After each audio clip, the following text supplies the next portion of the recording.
Hey, good evening, everyone. I'd like to call to order the work session for the City Council for the City of Wildwood for Monday, June 10, 2023. Ms. Eldridge, would you please call the roll? Boland, Here. Councilmember Clark, Here. Councilmember Bartoni, Here. Councilmember Nyan, Councilmember Farmer, Councilmember McCutcheon, Councilmember Rambo, Councilmember Flasher, Councilmember Garitano, Here. Councilmember Bros, Here. Councilmember Edens, Here. Councilmember Ottenberg, Here. Councilmember Dodwell, Councilmember Marshall, Present. Councilmember Jaxi, Councilmember Hopper, Councilmember Galani. All right. Welcome, everyone.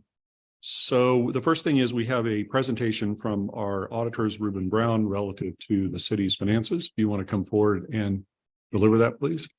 Good evening, everyone. My name is Brandy Lawyer. I'm the partner on the engagement for the City of Wildwood audit. And I'm just going to spend just a couple minutes tonight going through our viewpoints presentation. This just gives you a really high level summary of the audit process and what we went through. So first, I want to say thank you to Dawn, all of her hard work that goes into making sure that we have clean financial statements. She reaches out throughout the year. That way, if there's anything weird going on, we're able to work through it before we come out for the audit. And I really appreciate that she takes the time to do that. So with that said, we have audited the financial statements for the city for the year ended December 31st, 2022, and we have issued a clean, unmodified opinion on those financial statements. Sometimes I'm up here presenting and we're talking about the single audit or the audit of the federal expenditures. We did not have to perform an audit of that this year. We're only required to do that if you expend more than $750,000 in federal awards, which you did not do for 22. Just a couple of highlights. Management is responsible for the selection of your accounting policies. There were no changes to those accounting policies during the year, no new ones that were adopted, no transactions that were recorded outside of the period for which they were incurred. If you do get a chance to read the financial statements, I want to point out a few items. The accounting estimates can be particularly sensitive. We look at the following estimates, those around your capital assets, making sure the useful lives are appropriate, making sure the fair value of investments is based on the current market value. We also look at any allowance for uncollectible accounts, making sure that that number seems appropriate based on the assessment of the collection history. During the audit, we do look at all the key factors and assumptions that management used to develop these, and we believe they are reasonable to the financial statements. If you're going to look at any of the disclosures in the financial statements, because I know they're very thick, there are three that I would point out to you. Note 2, the deposits and investments. Note 4, your long-term liabilities. And note 8, your commitments and contingencies. Those are going to be the most important disclosures in your financial statements. I'm happy to report there were no corrected misstatements. So we didn't have to make any journal entries. We didn't have any journal entries that we passed on. And for an organization of this size, that is something to be very proud of. There were no circumstances that affected our independent auditor's report, no matters that we were required to consult on for the audit, no disagreements with management, no difficulties. This is one of my favorite audits to come out and do. Smooth, easy, clean, and we're in and out in a couple of weeks and are able to issue the financial statements by the June 30th deadline. So there's a couple of ratios in the back, a couple of charts. The first one is your change in net position as a percentage of net position. So this just shows you how much growth you've had in your net position from the last year. As you can see, from 21 to 22, it grew 1.4%. Most of this is related to sales tax revenue, which was up this year, related to inflation. It was up around 8%. It also tells you that you're not spending every single dollar that comes in the door. On the next slide, the unrestricted fund balance ratio. This is a ratio that you want to see being positive, which means that you have unrestricted funds remaining to be spent for the next year. So if you didn't get another dollar in the door next year, you would have enough money in your unrestricted fund balance to cover all of your expenditures. And so you're sitting at 156%, which is a really high percentage. And that is a testament to how conservative that the city has been run over the past several years. The only other item I wanted to point out in the financial statements is as of 2022, you do have about $7 million in unearned revenue related to the broadband project for the federal ARPA funds. No, it's not ARPA. It's the local fiscal recovery funds. Those are going to be recognized probably in 23 once the broadband project gets up and running. I talked to Dawn. I think most of it will be recognized in 23, probably a little bit left over for 24. And that is all I have. Any questions for me? Does anyone have any questions for our auditor? All right, seeing none, thank you so much. Thank you. And, thank you, Dawn, for all of your work, and City Treasurer Larry McGowan, we want to thank you as well. Do you have anything you would like to add relative to this? Okay, wonderful. All right, thank you. All right, before we go to action items, we have 18 informational items. Does anyone have anything they want to mention relative to the informational items before we go, any informational item before we go to action items? Councilor Bartoni. Thank you. So it's mentioned a couple times in a couple of the city administrator reports, but just with the bad news that we got from Jefferson City regarding the erosion funding. And I don't know if this question is for Mr. Lee or Mr. Vunich or Mr. Farmer, but I'm getting calls from people down in Highlands, in that area. I'm sure other people are getting calls from people in their area. I get them also because of Anniversary Park area, but just what are the next steps for the city? What is that? I know we're going to apply for funds a year from now, but there's no guarantee then, and this issue is not going to go away. So what are the plans for the city, and what should these residents kind of expect or plan for? Well, I'll take a stab at that. And then if our interim city administrator, Mr. Vintage, wants to add to it, they can. The situation in Jefferson City relative to what may or may not occur relative to an attempt at by the legislature to override the veto that was done by the governor. And just by way of background, for those of you that don't know, Councilor Bartoni is referring to the fact that we had asked for $500,000 in funds for our watershed erosion project, and we were going to match $125,000 with that, and the governor line item vetoed that out of the budget. So with that background in mind, it remains to be seen what the legislature does relative to an attempt to override him. And I think we're in a holding pattern. That'll be made in the coming days, and we're in a holding pattern until we know that. Let's just assume hypothetically that either the legislature decides not to attempt an override, or they do and they're not successful. Then I think the council is going to need to decide whether, and it would probably be on the agenda for the next watershed erosion task force, whether it wants to apply existing budgeted amounts to, or new budgeted amounts to that line item. And if so, when, and obviously how, or whether it wants to wait until next year and go back to the legislature with an effort to try to get a home run on it and hopefully pass the governor's veto 10. Mr. Lee, is there anything you want to add? Thank you, Mr. Mayor. I was going to echo those same sentiments and just say that we do currently have $750,000 portion for this year. That being said, we have spent a little over. Mr. Vunich, could you clarify how much we've spent out of that so far? I think it's upwards of, hasn't been that much. Well, Mr. Lee, and with the mayor's permission, we have allocated or committed about $200,000 of that $750,000. Most of it going to the United States Geological Survey for the 2-year study of Cox Creek. But that does mean we have about $500,000 or so available for projects. And at the upcoming Wednesday, July 12th meeting of the task force, as the mayor said, that's exactly what's on the agenda, is kind of look at what can we do with the available funds and not necessarily have to wait until next year, mid-year of next year, to basically do a project. Thank you. Okay, thanks. Any other questions? Councilmember Garetano. I'll just add in that the Administration and Public Works Committee will have a discussion with the legislative consultant for the city. So if that's a priority to continue advocating at the Capitol, I'll ask that those members on the committee make sure they raise that when we have that discussion. Okay, thank you. Okay. All right, thank you for that question, Councilmember Bartoni. Anything else under the informational items? All right, moving to action items. First is solar panel survey. So we had a group of the council, council members Clark, Dodwell, and Garetano that worked with Professor Names to, I think he's going to be with us this evening. Yep. Yes. Could you move him in, please? Oh, okay.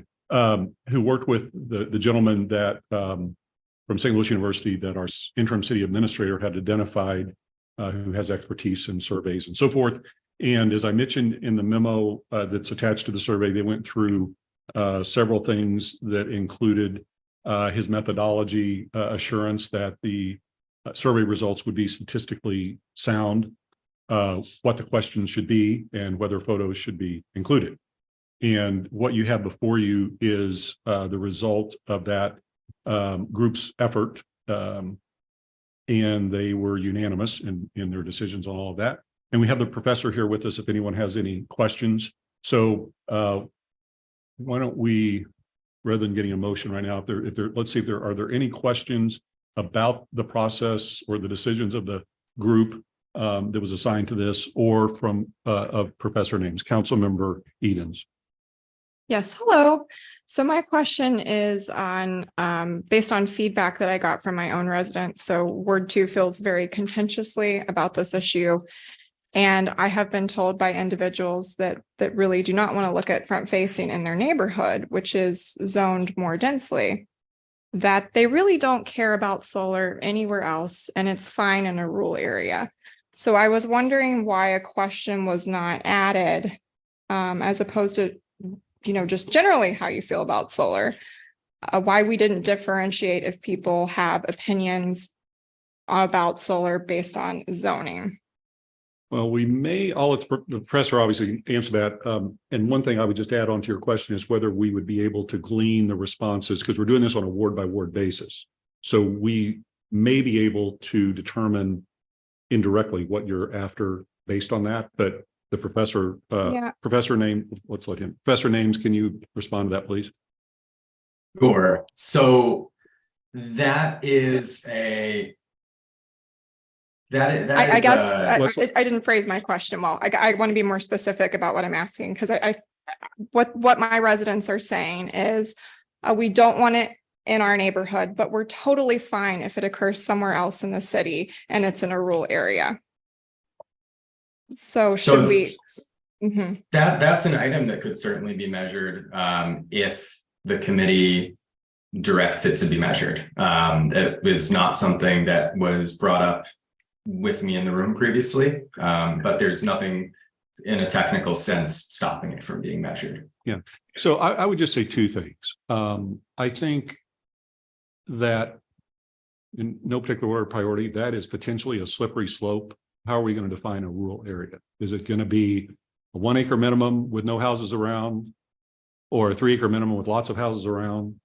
Or is it west of 109 or somewhat west of 109 or whatever? And then secondly, I think that we are a single city.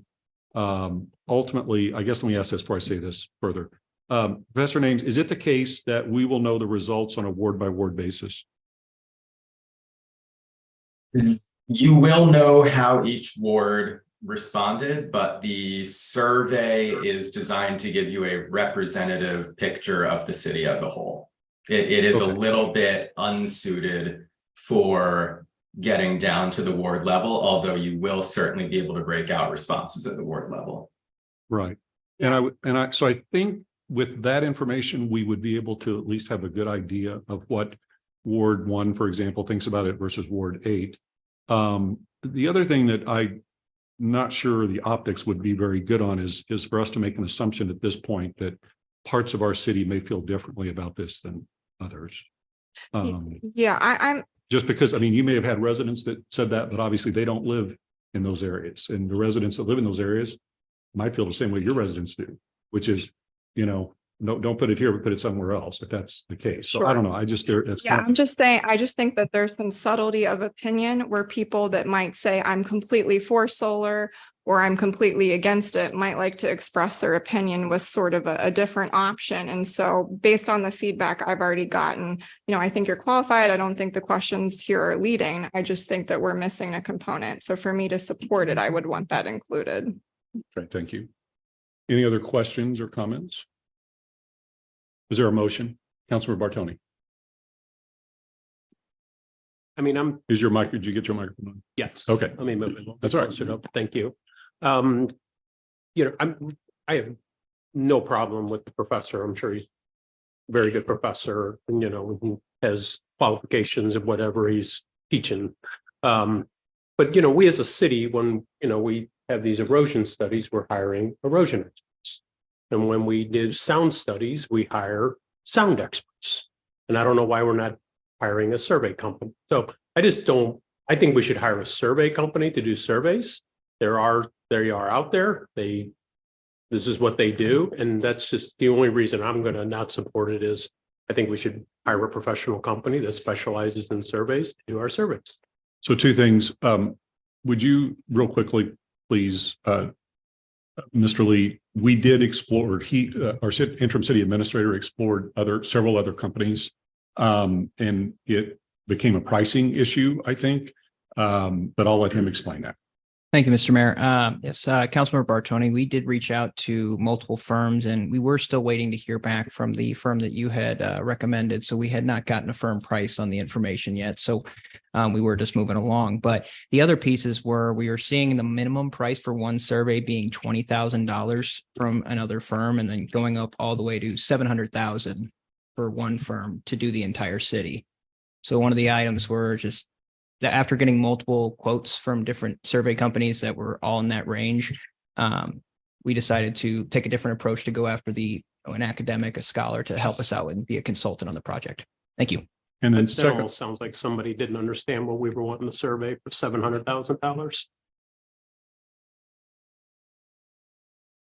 and so secondly, Professor Names, I know the committee asked you basically the same, committee and I asked you basically the same question about your qualifications versus a quote unquote survey company. Do you have anything you want to respond to relative to your qualifications as to that?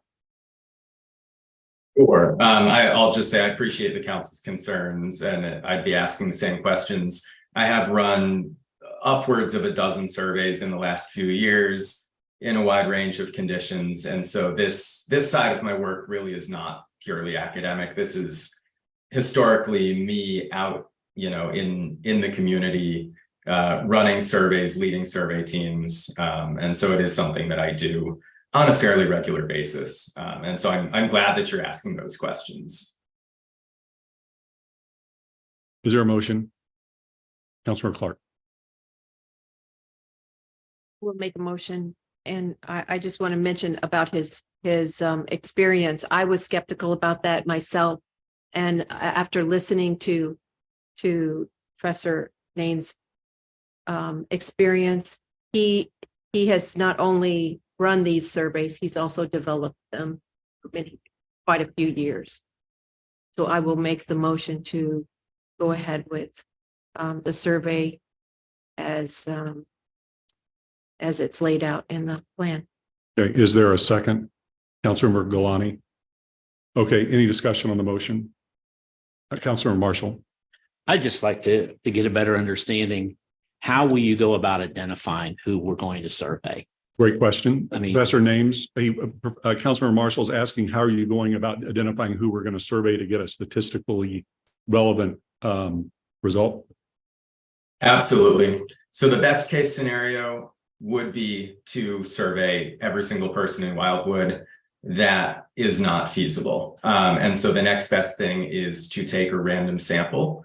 By randomly sampling, you're essentially drawing a subset of residents of Wildwood who have on average the same characteristics of the overall population of the city. And so what I'll do is draw that random sample. I'm going to do it at the ward level. So you do have the appropriate sample from each ward, because I understand that's a characteristic that the council and the city is interested in. And at that point, it becomes just a matter of contacting those randomly selected people, following up with them multiple times. Councilmember Edens. I would just like to amend the motion so that a question is included at Dr. Names' discretion for wording that would get at whether or not people feel that there should be one uniform code or if it should be differentiated by zoning. Okay, So there's a motion to amend to add another question about differentiation by zoning. Is there a second to the motion? Seconded by Councilmember Jackson. Any discussion on the motion to amend? Councilmember Ottenberg. I guess I would be opposed to this motion to amend simply because I think we are one city and we should all have the same type of regulation. Thank you. Any other comments on the motion to amend? All right, so this vote is on the Councilor Roast. Yeah, when I originally looked at the survey, the one thing that I really liked about it is that it was very simple. And I think the more that's added to it, whether it's 8 simple questions or 3, it just complicates it. So I really do feel that this is something that I think if someone picks it up, it's not going to be something that 4, 5, 6 minutes later, they're still digging into it. So I do like the fact it's simple. I think if we break it down by ward or by zoning, there's people that could receive this that may not even know what their zoning is. So I just think it adds some confusion that may impact, the response rate. So. Thank you. Is there any other discussion on the amendment? Councilmember Hopper, for your information, there's a motion we're getting ready to, council's going to vote on. This has to do with the solar survey. As you probably know from looking at your material, it has 3 questions. Councilmember Eden's motion with Councilor Bartoni seconded to add a question about whether to also, I'm sorry, Councilor Jackson seconded, to also include a question about whether you would have a different opinion in various zones of the zoning areas of the city. In other words, rural versus what have you. So we've had discussion on that. Do you want to add any discussion to that, or do you think you're ready to vote or abstain? Okay. All right. So this is a vote on the amendment only. We'll do a show of hands. All in favor of the amendment, please raise your right hand.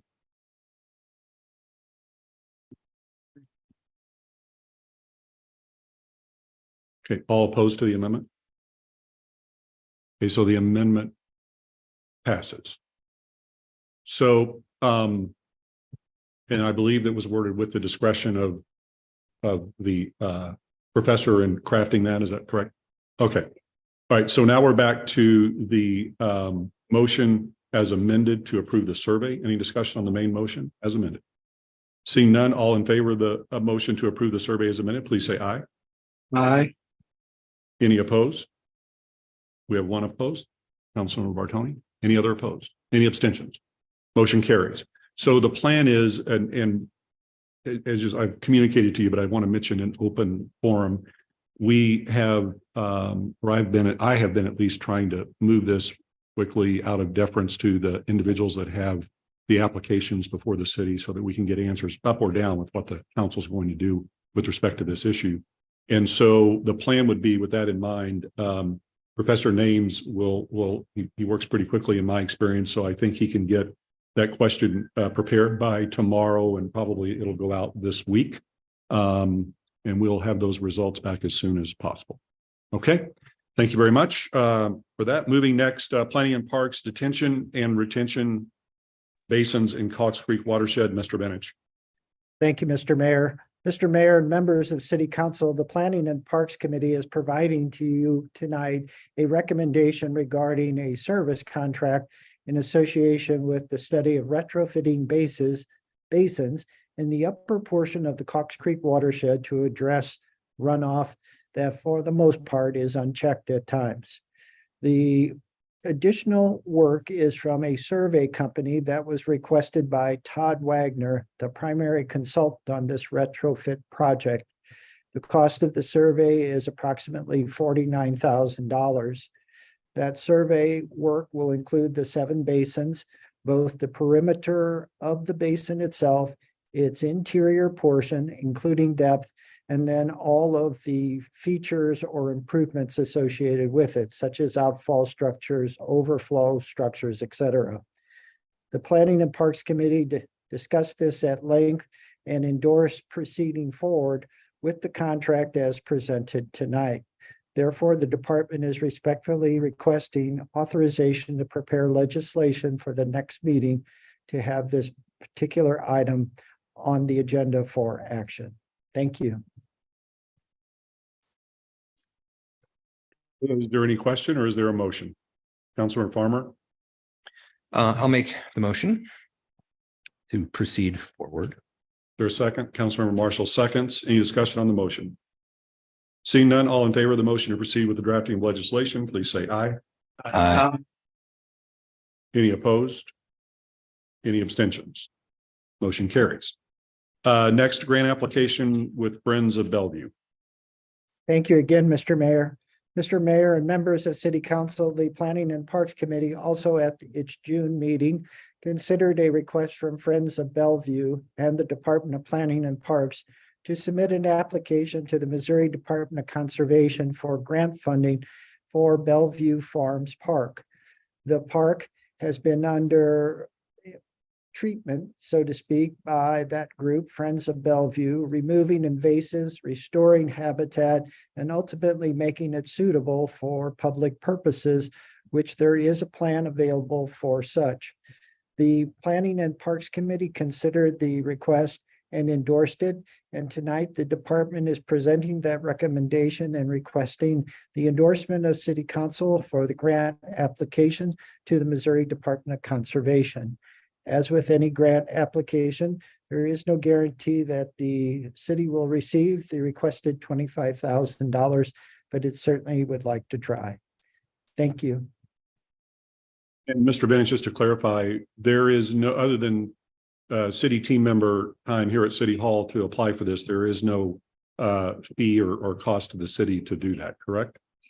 There typically, Mr. Mayor, is a matching. It varies based upon the amount of the awarded grant. In the report, the department identified the maximum amount, which was typically $8,000. I won't have a specific number until I have additional information from the Department of Conservation. I apologize. Okay, if the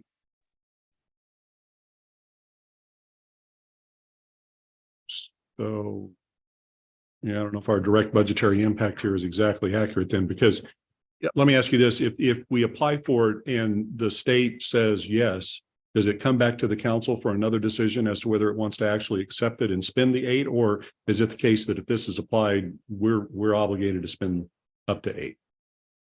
Mr. Mayor, my opinion is we're never obligated to spend taxpayers' money. So yes, it can come back to the city council based upon the success or failure of the application.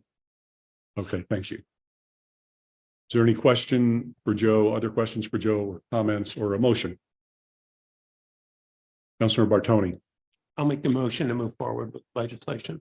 Okay, is there a second? Second by Councilmember Ottenberg.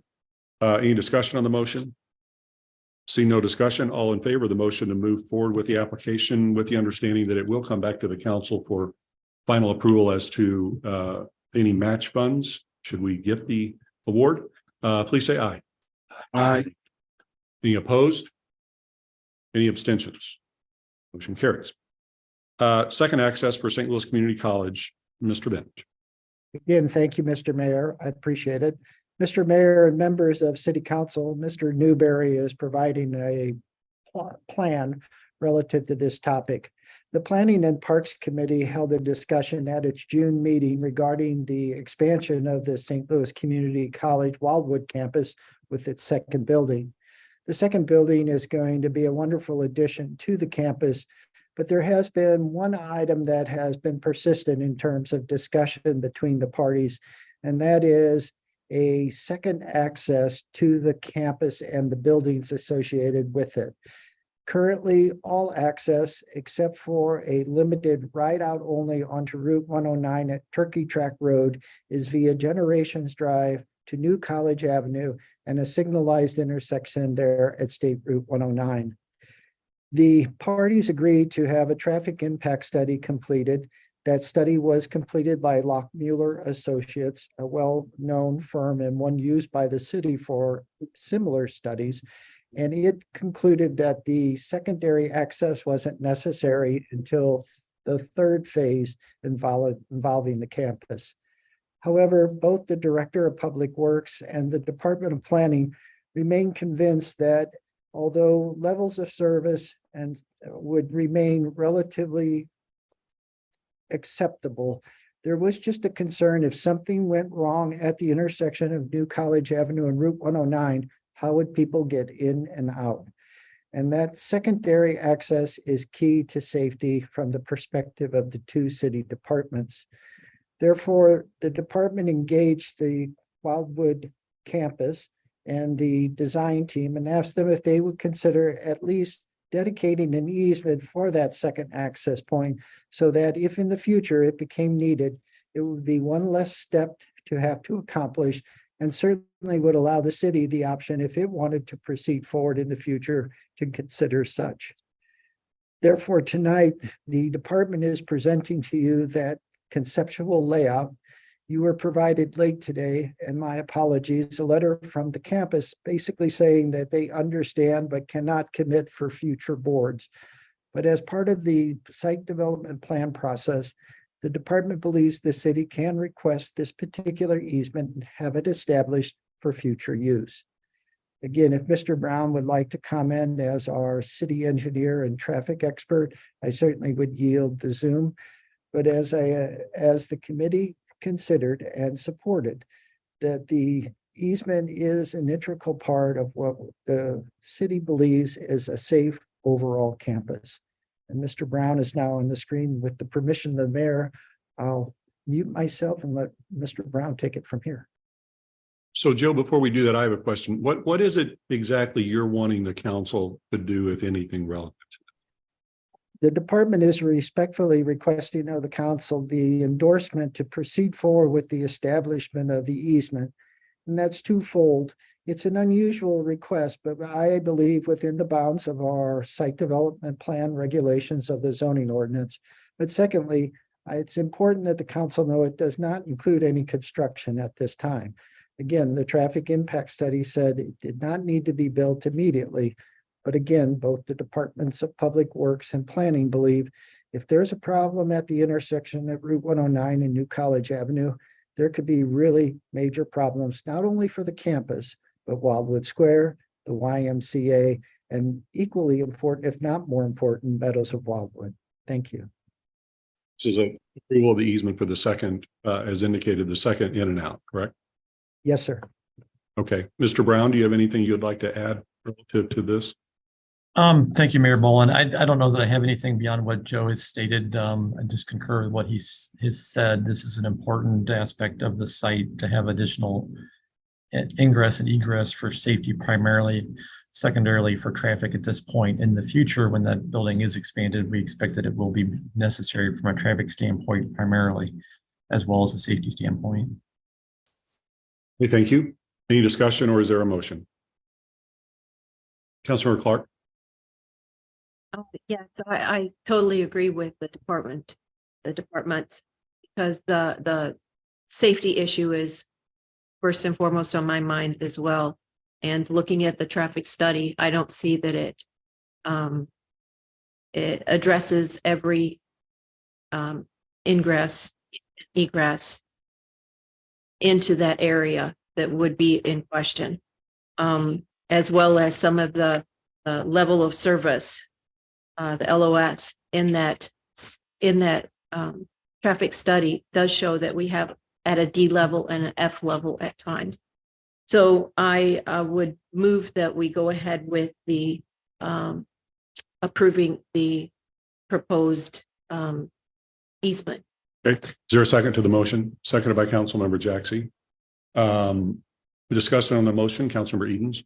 I just have a question for any member of staff. It's really the sentence, any improvements would be delayed to phase 3 of the project or at the city's expense.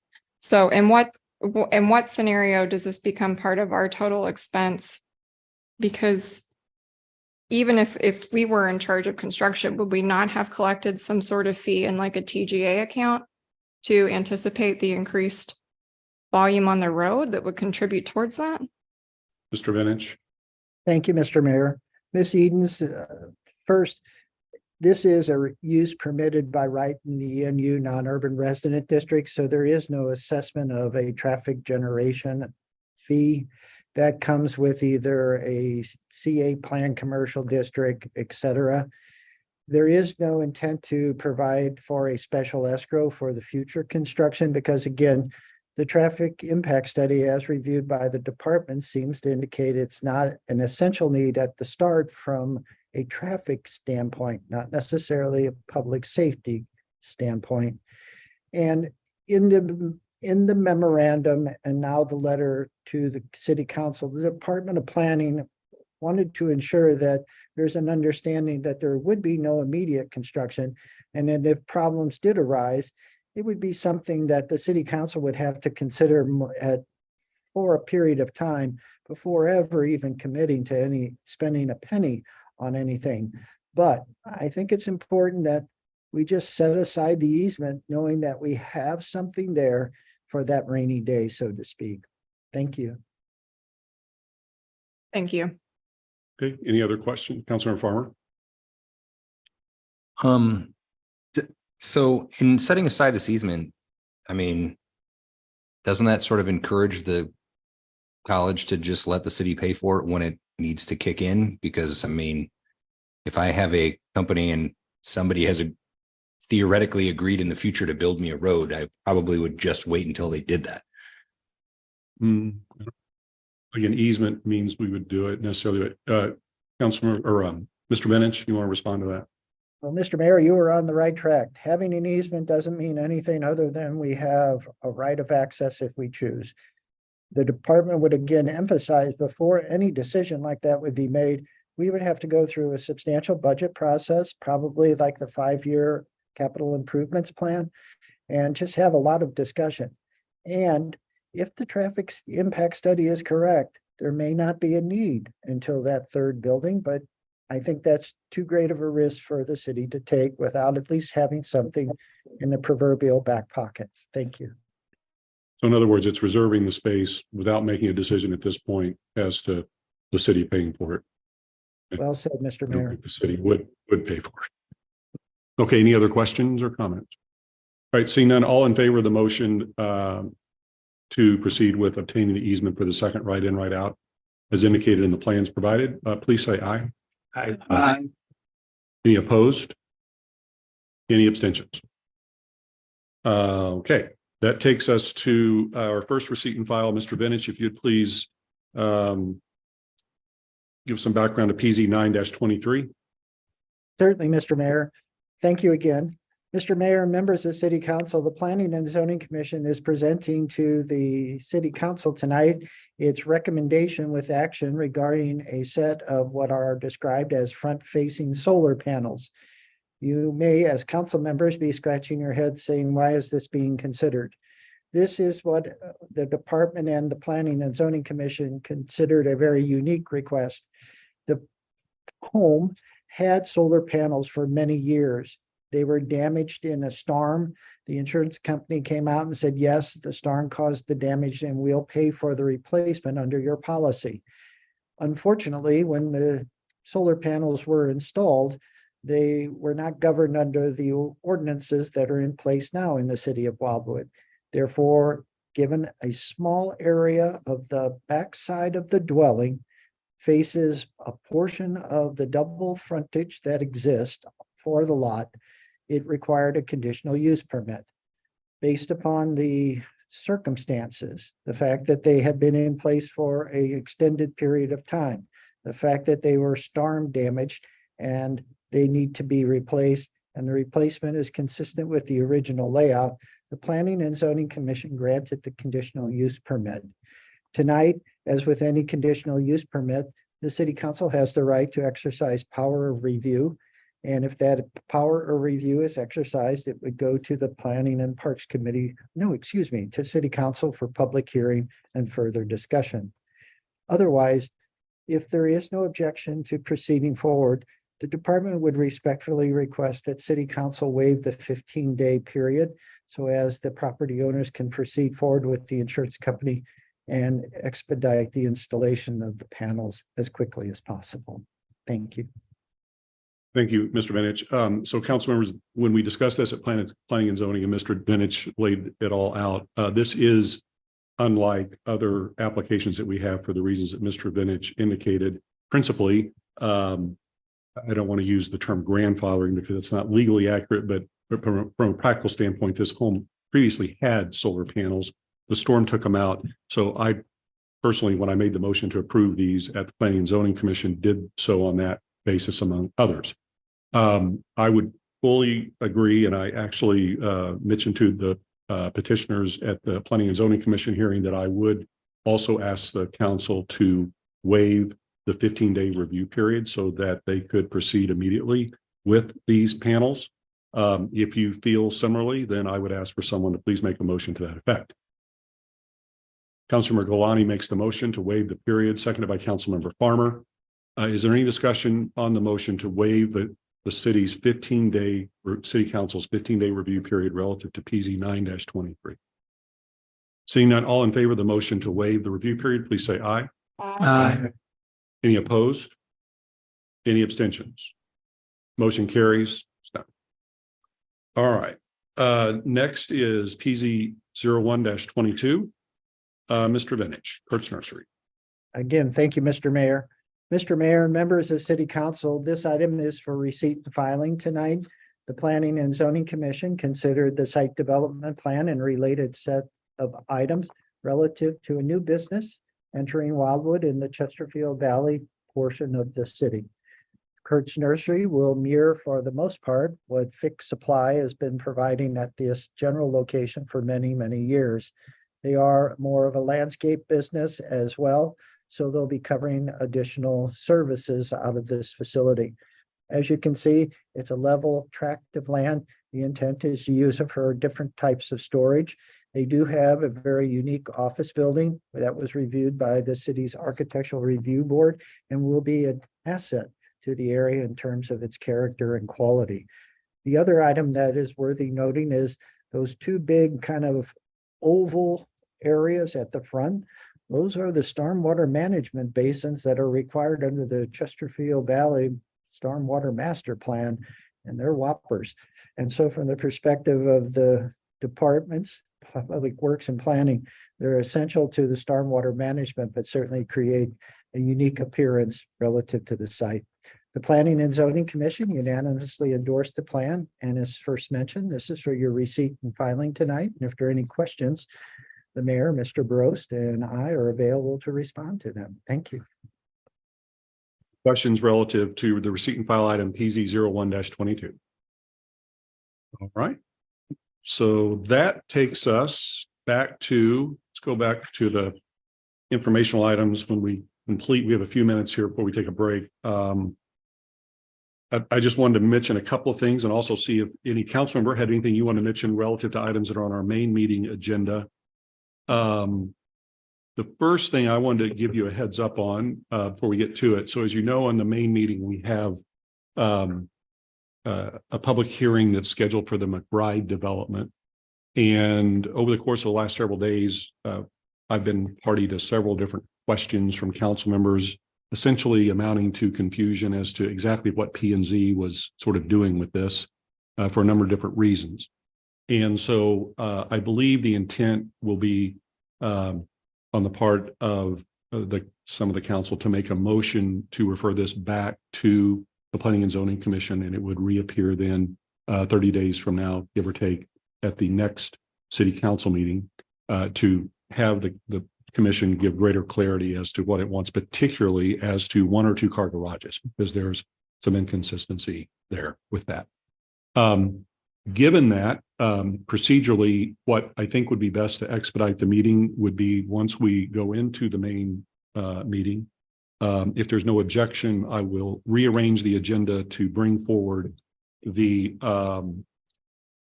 ordinance that has been put on the agenda by the department. That ordinance is clarification. Bill 2815, and we'll take that up, and it's on the agenda for first reading. So we'll take that up, and if the council decides it does want to refer the matter back to Planning and Zoning Commission, then the reason I think we should have that first is because that would mean anyone who is wanting to be here to wait around for the public hearing would not need to do that, because the next move I would recommend the council do when we complete or we get to the public hearing after the item after the council, if it does refer this back, would be to have the public hearing on it recessed until the August council meeting. So it won't end, it'll be recessed. So in other words, the bottom line, if the council decides it wants to do this, then all discussion and the hearing and everything about the McBride development will not occur tonight. It will occur in August. Is there any question about that? Councilmember Clark? So are you asking for the motion now? No, we have to do that in the main meeting, but thank you for the question. Councilmember Farmer? So we have a relatively large audience this evening. I'm just curious. I don't know that the 1 or 2 garage situation is what they're going to be having a conversation about.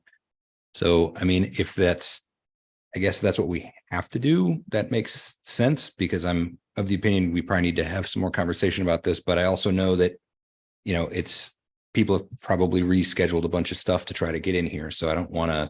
So they could speak during public participation. This is only the public hearing part.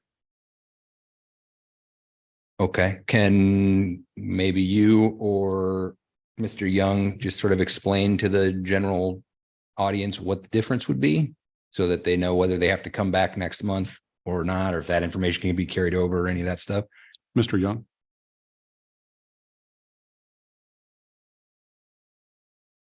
The idea would be that the hearing would be continued, so it would occur on another night, a subsequent meeting after the next Planning and Zoning Commission meeting at which this would be referred. So there would be certainly ample opportunity to address the project as it's finally presented by the Planning and Zoning Commission.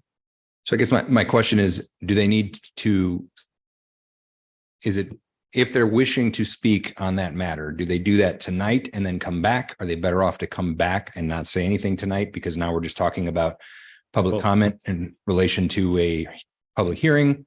I guess I'm asking if one of you gentlemen could explain to our audience what the difference between public comment and a public hearing is. The only difference is in public comment, you are not restricted in terms of the subject matter. That's the only difference. But if they were to convey concern or whatever this evening, does that move forward to the public hearing, or do they need to come back and do that again? Any comments made at any meeting or have this carry the same weight? Okay. The other thing too, Councilman Farmer, that was part of my reasoning for suggesting this process is if the council decides to refer it back to the Planning and Zoning Commission, we, by definition, won't know tonight what the result of that's going to be. So out of respect for all the people who may be here wanting to speak on it, they could spend a lot of time speaking on it only to find out that it's a moot issue, that it never happens. And it's kind of wasted energy and time on their part. So I'm trying to get us to a point where not only for the body, the decision-making body, but principally for the residents, that when it's the final product, that they're going to know what it is to actually get to speak about. I get it. I'm just going to go on a limb and assume there aren't a whole lot of people that are super jazzed about this plan staring at And us they can currently. decide which option they want to do. Okay, so we'll handle that when it gets there. Next item I just want to mention Bill 2806, which is the appointment of the city administrator. I will ask for a second reading of that. And that should be no surprise. Any questions on that? The last item I have, the resolution on the phones. So can you give us, Mr. Lee, sort of just the bottom line on when this is going to be finished, I guess, in place? Yes, thank you, Mr. Mayor. So with our current phone system, we have been experiencing significant issues. Last month at the last council meeting, I presented an option from Slappy Communications doing business as IT Voice for their services at $1,005.19 per month.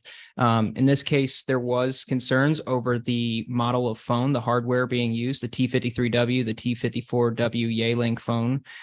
In this case, the department did do additional research on the security behind it.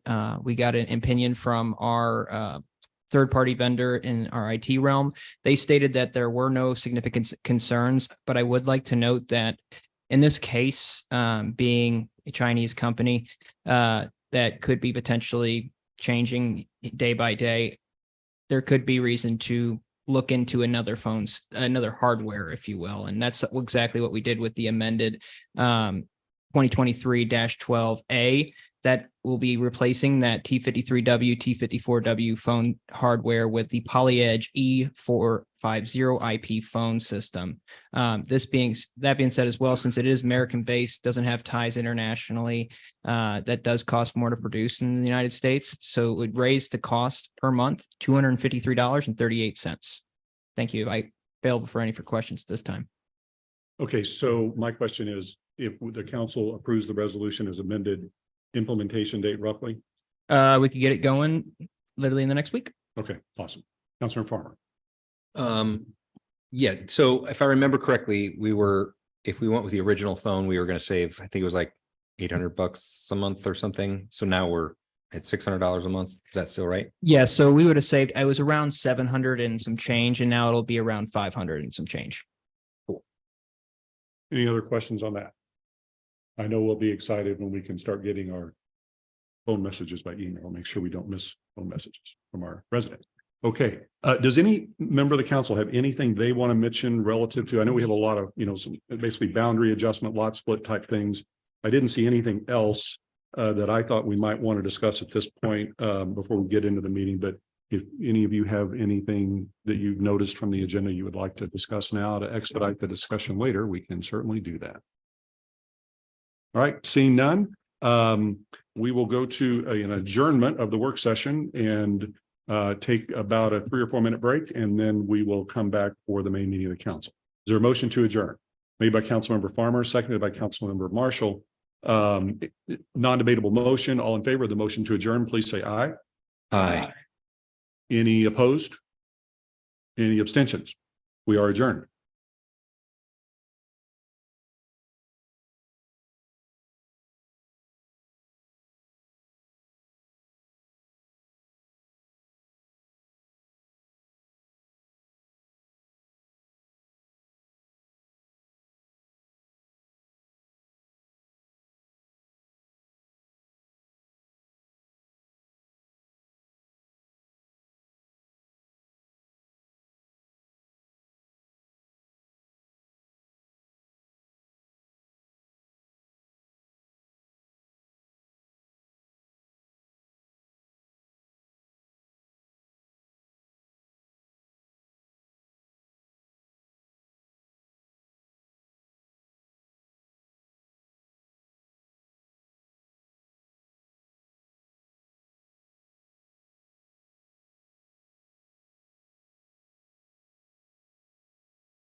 All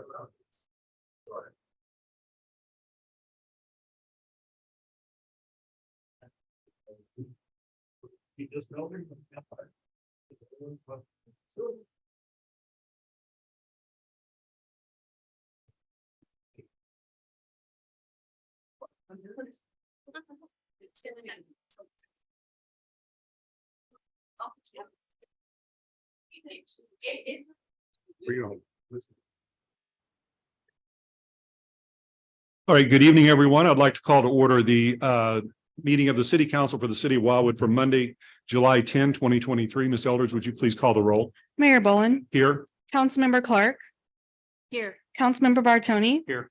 Councilmember Nian, Councilmember Farmer, Here. Councilmember McCutcheon, Councilmember Rambo, Councilmember Flasher, Councilmember Garitano, Councilmember Bros, Here. Councilmember Edens, Here. Councilmember Ottenberg, Here. Councilmember Dodwell, Councilmember Marshall, Present. Councilmember Jaxi, Councilmember Hopper, Here. Councilmember Galani. Okay, welcome, everyone, and especially those of you who are with us in the audience this evening. For everyone who is comfortably able, if you would please stand with me for the Pledge of Allegiance. I pledge allegiance to the flag to the republic, it stands, one nation, under God, indivisible, liberty and justice for all.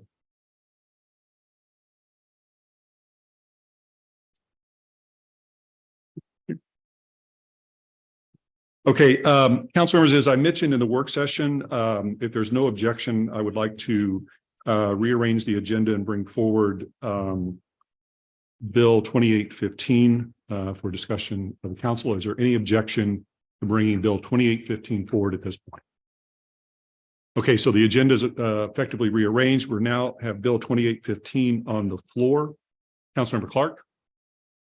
I move that we take this and send it back to planning and zoning because there was quite a bit of confusion surrounding this bill.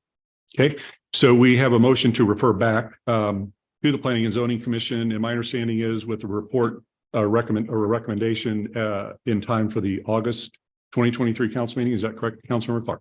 That is correct. Okay.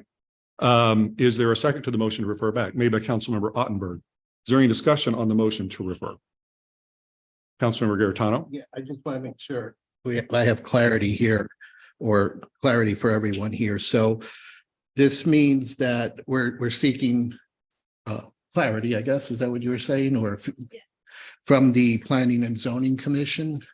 I understood that to be also a bit confusing, the meeting that did take place last week versus the action that they took in June. So is that what you're trying to ask them to do? It'd be helpful just to make sure you explain. Yes, if I may, Mayor. Yes, that's exactly what I'm referring to. Okay, so that would be a topic on the planning and zoning meeting, and then it would have to come back to council then. Correct. Okay. Any other questions or comments on the motion to refer back?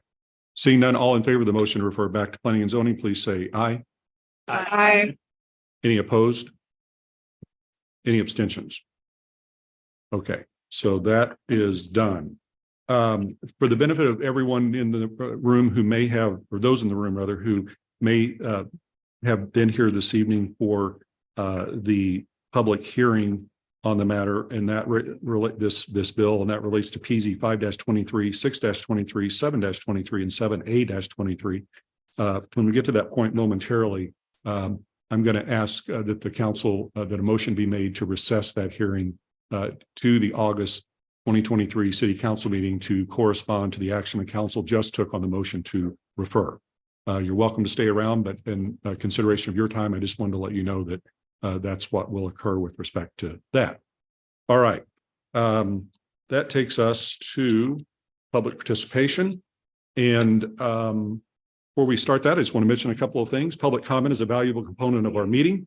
Anyone who wishes to speak must indicate that they would like to do that by completing a speaker card and providing it to the city clerk, who is seated to the left, your left of the podium, or by using the raise hand feature on Zoom. When your name is called, please state your name and ward. If you do not live in Wildwood, your address, please.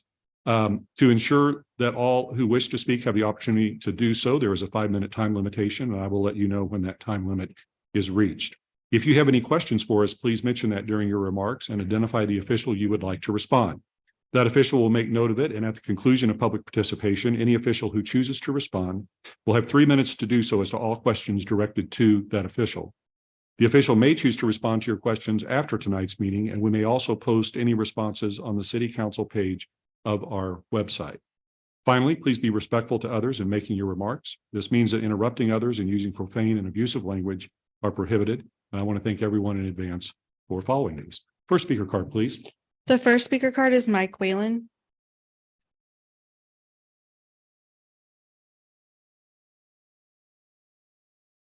Thank you, Mr. Mayor, members of the council. My name is Mike Whalen.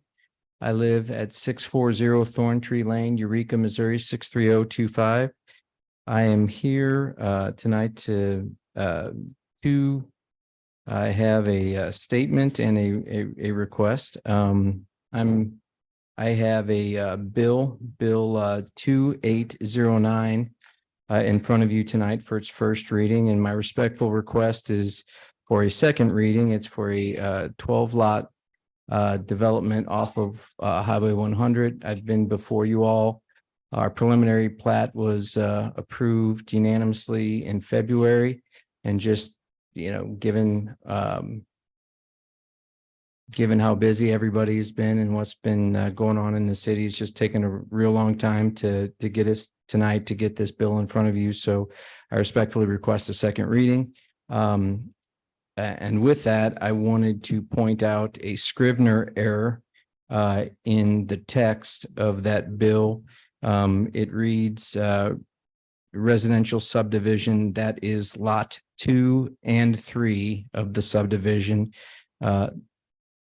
It is the words lot 2 and should be stricken from the ordinance, because our attorneys, title, our surveyor have determined that the actual legal description of this parcel excludes those words. The legal description that we pulled was from 1904. So I just request that lot 2 and 3 are the word lot 2 and be stricken from the ordinance. So thank you very much. And if you have any questions, I'd be happy to answer them about the project. Thank you.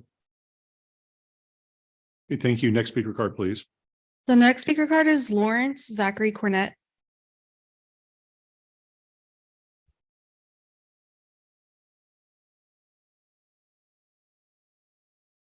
Good evening. My name is Zach Cornett. I'm here to speak on Bill 2810 and request for a second reading. We've been working with the city on this to get this completed, and I appreciate your time on helping us do that tonight. Thank you very much. Thank you. Next speaker card, please. The next speaker card is Maggie Pizarro.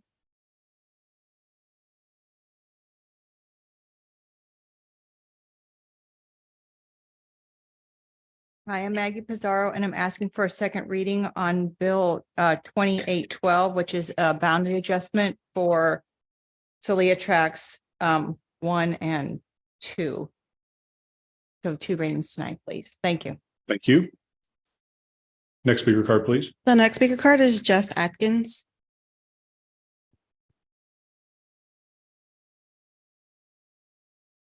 Hi, Jeff Atkins, Vols Incorporated 10849 Indian Head Industrial Boulevard, St. Louis, Missouri 63132. I'd like to request 2 readings on the project, bill number 2811, Schneider's Wildwood subdivision. Thanks. Thank you. Next speaker card, please. The next speaker card is Megan Gillespie.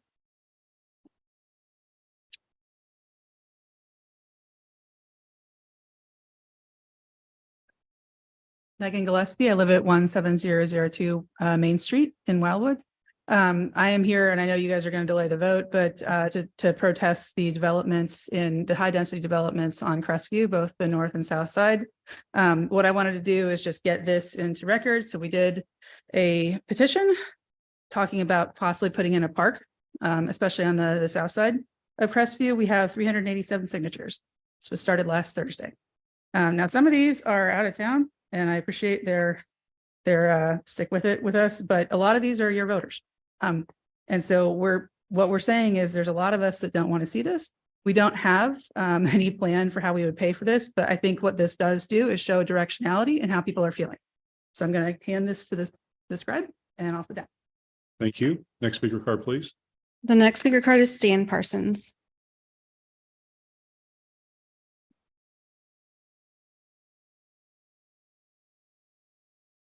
Good evening, Mr. Mayor, fellow council members. I just want to state that I'm wildly confused about the postponement tonight. I was at the last P and Z meeting when we talked about Crestview and we talked about the matters involving that. I just want to say that I have a multitude of fellow neighbors here tonight that were looking forward to hearing that, and to kick the can down the road leaves them in a lurch. I mean, they all came here at supper time, and I'm sure they had other things that they could do. And I just want you all to know that. The P and Z meeting, the last one, was very clear. And I just sat in the audience. I was an audience member and I listened to it. It was very clear. Single car garage homes don't work in Wildwood. The 25% rental thing was kind of an issue. And I am concerned about the four-way stop that impacts two very decent neighbors of ours and their 500,000 plus homes with putting in a roundabout. We wanted to hear that tonight. That's why we're all here. And I just thank you for your consideration. We'll see you next month, I guess. Thank you. Next speaker card. So if there is anyone else here who would like to speak on it, you can do that now.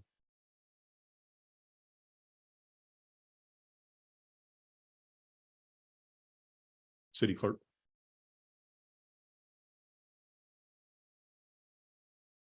Hi, my name is Debbie Donaldson. I live at 17016 Canberry Lane. My neighbors and I will be impacted by that subdivision. I want to reiterate what Stan Parsons just said. I don't think any of us left confused about what Mayor Bolin proposed. And we left here with a full understanding we were coming here tonight to hear a vote from the council. We were expecting a four-way stop, which was a mighty big improvement. 2-stall garages in lieu of 1 stall was voted on, and that's a great improvement. That's a very bad precedent to put forward a 1-stall garage that opens a door for a lot of other subdivisions to do the same. Item of note, I read about the PDF in the meeting you held before and the grudge strip. I have a question. If the subdivision is not approved yet, why is our city attorney, as stated in the PDF, working to assist McBride in getting that resolved? That's really curious to me. Our tax dollars are being used for that. Also, it's been stated that the subdivision will help save town center. And even if the subdivision goes through, the build out won't happen for months and months. So I think we have a bigger problem than the subdivision and saving town center. And I am very involved with the businesses, and I will be at the Thursday morning meeting, Joe. And I'm also trying to rework Wildwood Business Association to make it a vital organization. So those are my comments, and I'm very disappointed that this vote didn't happen tonight. I came here prepared for that. Thank you. Thank you. Next speaker card, please. Okay, thank you. And thanks to everyone who participated during public participation this evening. That takes us next to mayor announcements. We do have a proclamation, Officer Early. You could please join me right over here.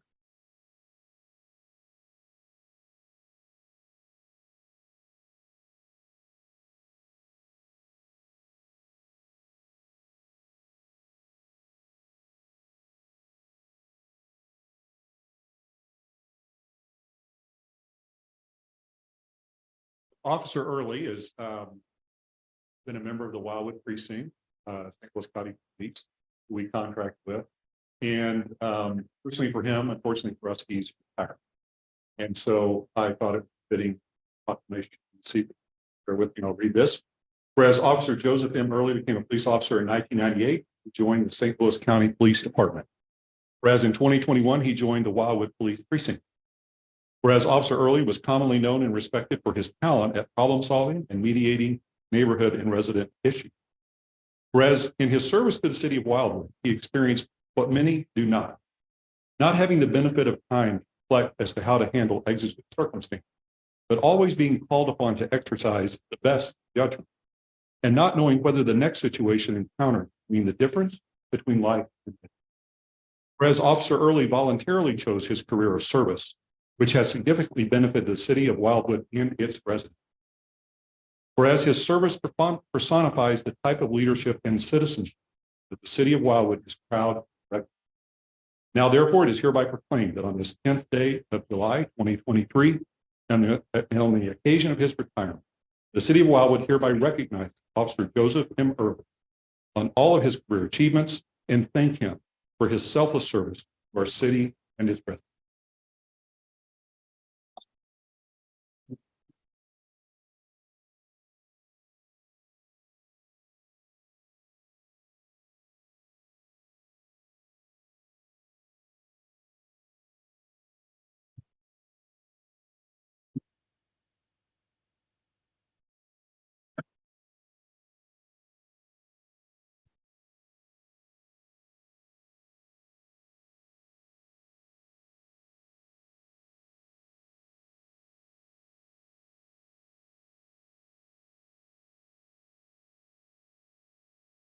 All right.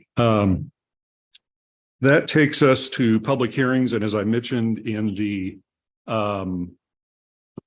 work session, given the council's action on Bill 2815, I would entertain a motion to recess the public hearing relative to PZ 5-23, 6-23, 7-23, and 7A-23 to the August 2023 City Council meeting. Councilmember Clark. That we do that. Okay, so a motion to recess the public hearing until the next meeting of the council. Is there a second to the motion? Made by Councilmember Brost. Any discussion on the motion? Seeing none, all in favor of the motion, please say aye. Aye. Any opposed? Any abstentions? Motion carries. That takes us to PZ 5-21, and I believe the city attorney may want to comment on this, but we actually did not need to have this on the agenda because we previously had a hearing on this. Is that correct, City Attorney Young? Mayor, this was on the last agenda as a public hearing, and the public hearing was in fact closed. Okay, so if there's no objection, we will simply remove that from the agenda.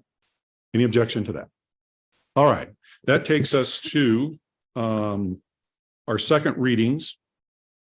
And the first is Bill 2796, which I believe we're going to need to do an amendment to. So we're going to bring this up. Bill 2796 is before the council for final passage, and it concerns Ward 8. Is there a motion for the second reading of the bill? Ward 8, made by Councilmember Garetano, seconded by Councilmember Galani. Any discussion on the motion? Seeing none, all in favor of the motion for second reading, please say aye. Aye. I'm sorry. Any opposed? Any abstentions? Ms. Eldridge, please read Bill 2796 a second time. Bill number 2796, an ordinance of the city of Wildwood, Missouri, authorizing the mayor to execute an agreement with Pattern Eyes LLC for professional services relating to the development of design and engineering plans and bid specifications for the reassembly of the Essen Log Cabin, which is donated by its family and will be located in the city's village green, consistent with the Historic Preservation Commission's report dated March 23rd, 2023, second reading. Okay, thank you. And I believe, Mr. Vinich, there is a proposed amendment to this. Could you please briefly explain that amendment? Yes, Mr. Mayor, and thank you. Mr. Mayor and members of City Council, the city's professional services agreement was provided to the consultant. The consultant had some additional changes and modifications. Those were reviewed by the city and accepted. And so tonight you have a revised professional services agreement that will allow the consultant to proceed forward with the scope of services as described therein. Thank you. Would someone like to make a motion to amend the bill to include the revised terms as set forth in the agreement? Made by Councilmember Galani, seconded by Councilmember Ottenberg. Any discussion on the motion to amendment? I'm sorry, on the motion to amend. See no discussion on the motion to amend. All in favor of the motion to amend as indicated in the motion, please say aye. Aye. Any opposed? Any abstentions? So Bill 2796 is before the council as amended. Is there any discussion on the amended bill? See no discussion. Ms. Eldridge, please call the roll for final passage of Bill 2796 as amended. Councilmember Clark. Councilmember Bartoni. Yes. Councilmember Nian. Councilmember Farmer. Yes. Councilmember Garitano. Councilmember Bros. Yeah. Councilmember Edens. Councilmember Ottenberg. Yes. Councilmember Marshall. Yes. Councilmember Jaxi. Yeah. Councilmember Hopper. Yes. Councilmember Galani. Yes. Okay, Bill 2796 is passed. Bill 2802 is before the council for final passage, and it concerns Ward 2. Is there a motion for the second reading of the bill? Made by Councilmember Bartoni, Ward 2. Seconded by Councilmember Edens. Any discussion on the motion? Seeing none, all in favor of the motion to have Bill 2802 read a second time, please say aye. Aye. Any opposed? Any abstentions? Ms. Eldridge, please read Bill 2802 a second time. Bill number 2802, an ordinance of the city of Wildwood, Missouri, authorizing the mayor to negotiate and execute an STBG program agreement with the Missouri Highways and Transportation Commission to obtain federal funding to design and construct a capital improvement project to resurface and improve Valley Road, second reading. Thank you. Mr. Brown, anything you want to mention further relative to the bill? Thank you, Mayor Boland. No, I have nothing additional, but I'm available for any questions from the council. Okay, thank you. Any questions for Rick? Councilmember Farmer? Rick, do you need a second reading? Because This is a second reading. Oh, perfect. Never mind. We're good then. Councilmember Bartoni? Rick, do you have any idea of the schedule on this? Yes, council member, the federal funding schedule for this project would mean that the funds are available for us in 2026 for construction. Any other questions for Rick? Any other discussion on the bill? Seeing none, Ms. Eldridge, please call the roll for final passage of Bill 2802.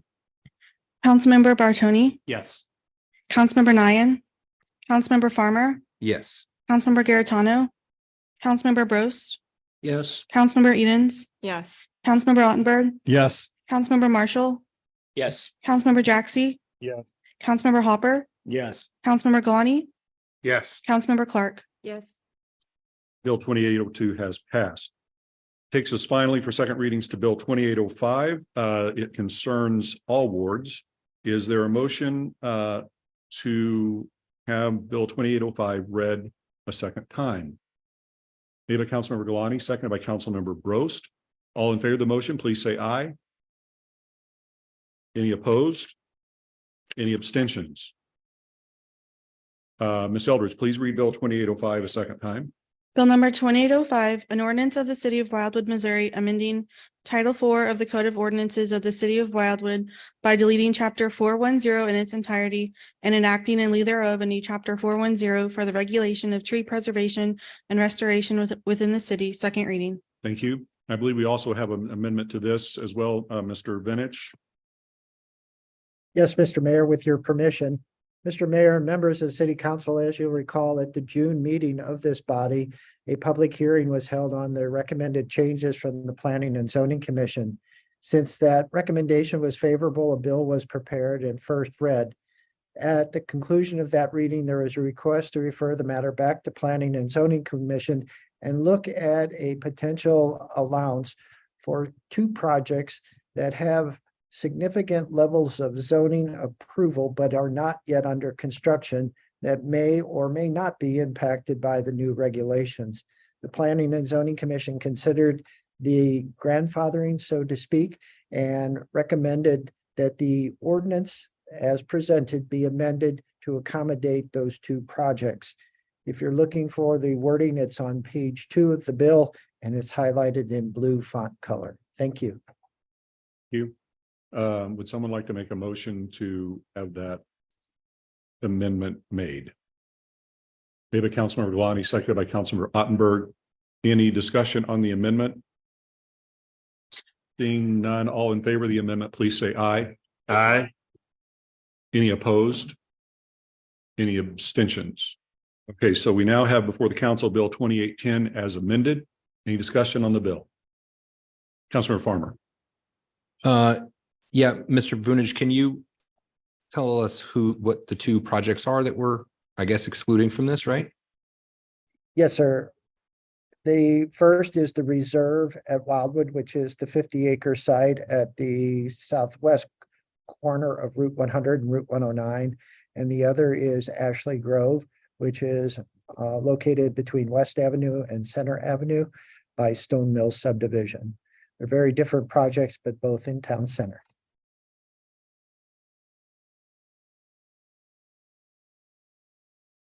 Okay, any other questions or comments? Seeing none, Ms. Eldridge, please call the roll for final passage of Bill 2810 as amended. Councilmember Nian. Councilmember Farmer, No. Councilmember Garitano. Councilmember Bros, Yes. Councilmember Edens, No. Councilmember Ottenberg, Yes.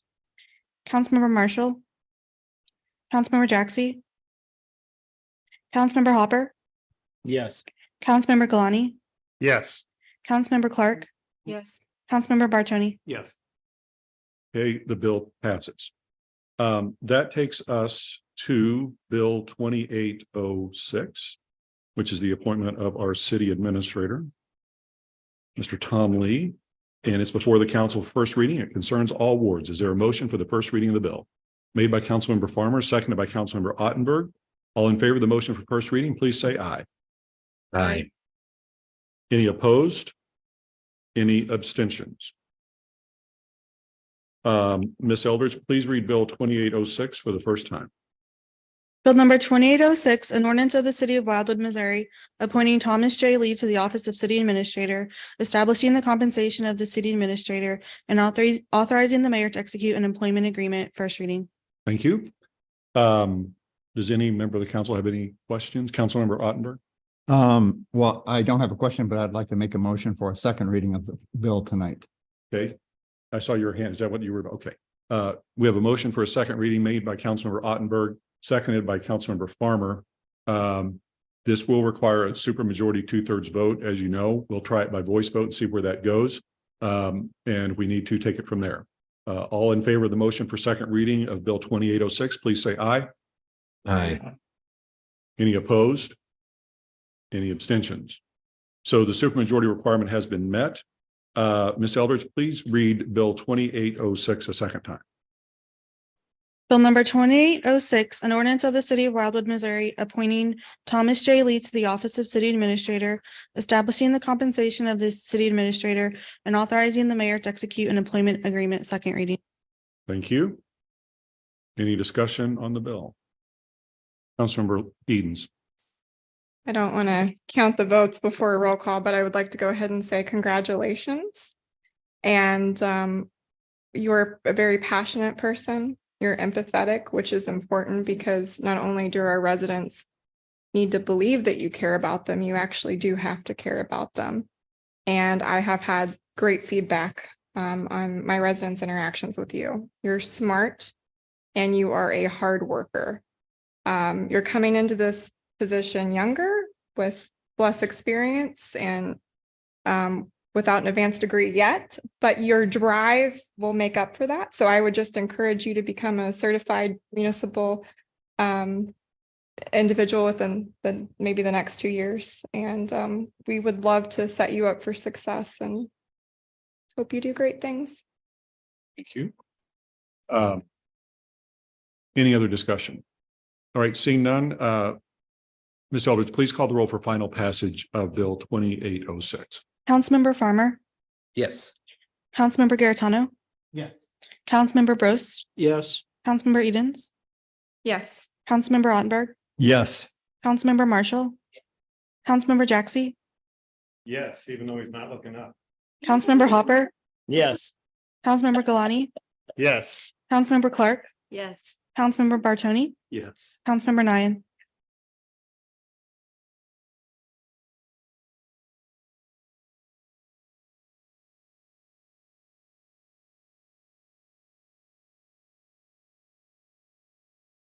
Thank you, everyone, very much. So welcome to the team in a different capacity. So, yeah. Go ahead, Councilmember Garitano. Yeah, I just wanted to say congratulations and, you know, the work that you have demonstrated since you've been part of the city is evident in the confidence that's expressed by this council for you to step into this role. So we're looking forward to having you continue working now as a full city administrator for us. Thank you very much. All right, so council members, the remainder of the first readings, I'm just going to kind of run through these. 2807 relates to the new speed 40 miles per hour on a portion of Highway 109 that affects wards 1, 3, and 5. 2808 relates to the purchase of a city vehicle affecting all wards. 2809, actually, we're going to hold that one. 2810 relates to a record plat action on that pertaining to Rieger Farms in Ward 1. 2811 relates to approving a minor subdivision in Ward 1. Also, it's the Snyder's Wildwood subdivision. 2812 relates to a boundary adjustment plat, the Celia tracks also in Ward 1. 2813 relates to a contract, second amendment to the contract we have with U.S. Geological Survey, getting an additional 3 months relating to studying Cox Creek. Bill 2814, that affects wards 2, 3, 4, 5, 7, and 8.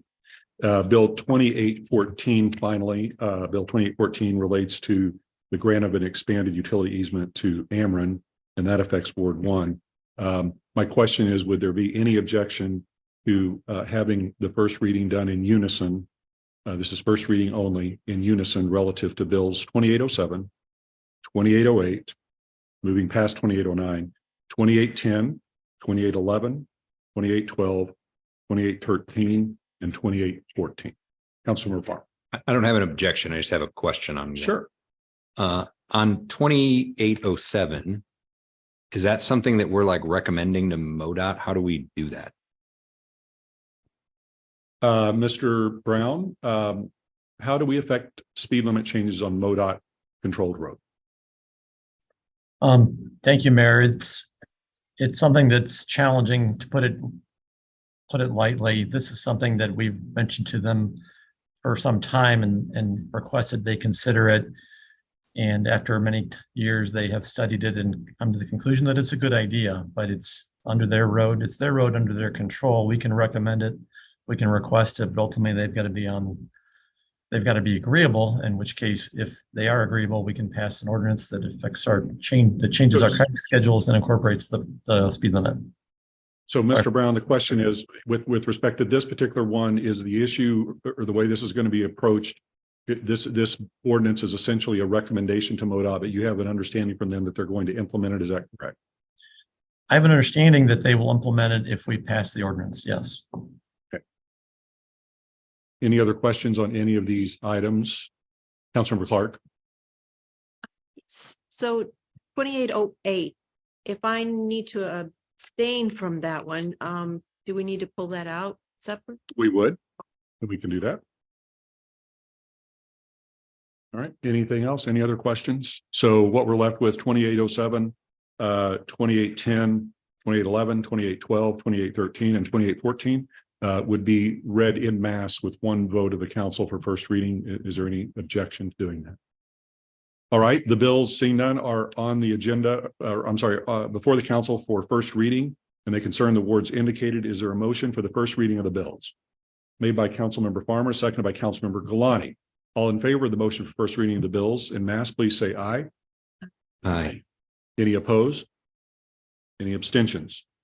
Ms. Eldridge, please read Bill 2807, 2810, 2811, 2812, 2813, 28 and 2814.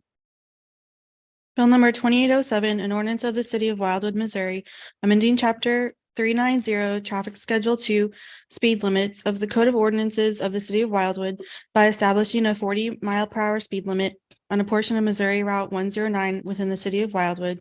First reading. Bill number 2810, an ordinance of the city of Wildwood, Missouri, approving a record plat, trust indentures, and a deposit agreement which guarantees required improvements for a 7-lot residential subdivision that is a re-subdivision of Lot A of Rieger Farms, Plat 1, part of Section 33, Township 45 North, Range 3 East, City of Wildwood, St. Louis County, Missouri, located on the south side of Rieger Road, east of its intersection with Wild Horse Creek Road, and to be hereafter known as Rieger Farms, Plat 2 subdivision. First reading.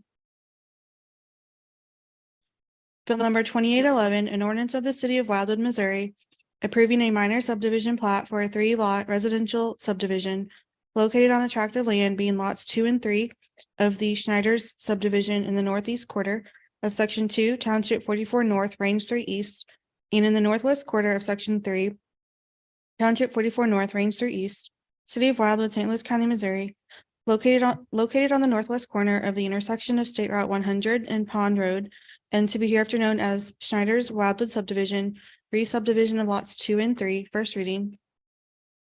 Bill number 2812, an ordinance of the city of Wildwood, Missouri, approving a boundary adjustment plat of 3 legal lots of record, all located on a tract of land being adjusted Lot 2 of the Celia Tracts Second Boundary Adjustment Plat, Plat Book 360, page 214, and lots 1A and 1B of the Celia Tracts Lot Split of adjusted Lot 1 of the Celia Tracts Second Boundary Adjustment Plat, Plat Book 363, Book 333, all within U.S. Survey 909, Township 45 North, Range 3 East, City of Wildwood, St. Louis County, Missouri, located on the south side of Pullman Road at its intersection with East Celia Drive, and to be hereafter known as Celia Tracts Third Boundary Adjustment Plat, first reading.